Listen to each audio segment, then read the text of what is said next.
Hi guys, so ngayon papunta ako ng grocery. Tara, mahal niyo ako.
Yun guys, dito tayo sa grocery ngayon. Good. Mahal niyo ako.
A few minutes later.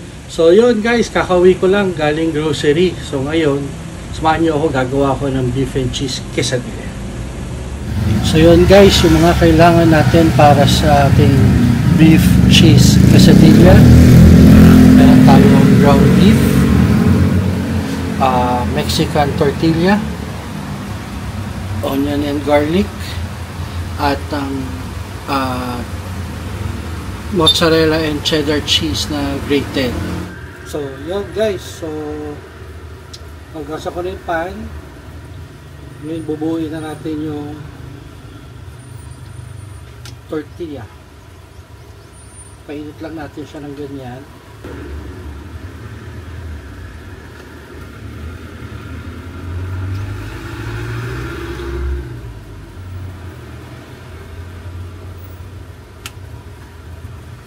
Next, lalagay tayo na naluto natin yung beef.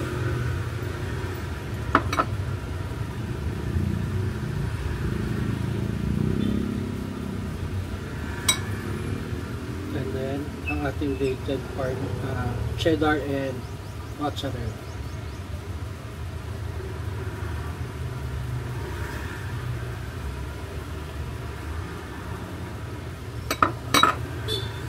Ngayon guys, babalik na rin natin siya. Fold lang pala, sorry, babalik na. At mainit. Ano tayo na.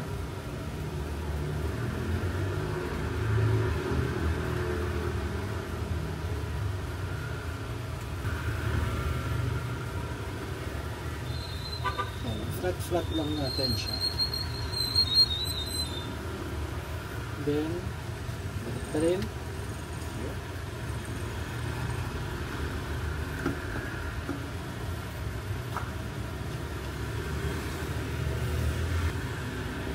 Siguro pa tayo ng isa.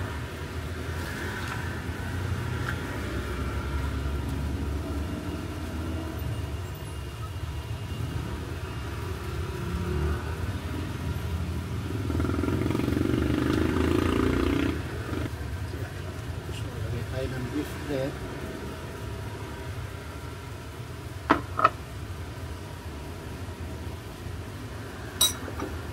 And natin cheese.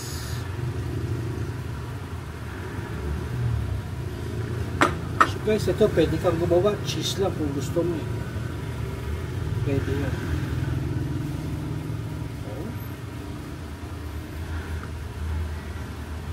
Mix lang natin ito ulit.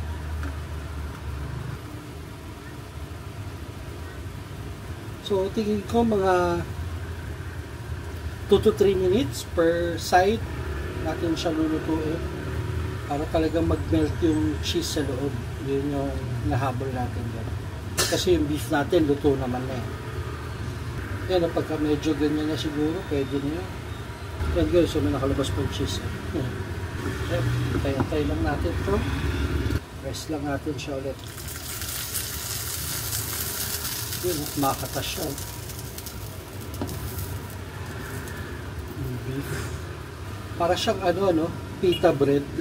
Eh, nabibili lang naman sa grocery yan, kaya hindi tayo marunong gumawa niyan eh. Lagyan lang tayo ulit ng beef. Ating cheese. Lagyan natin siya sa gitna.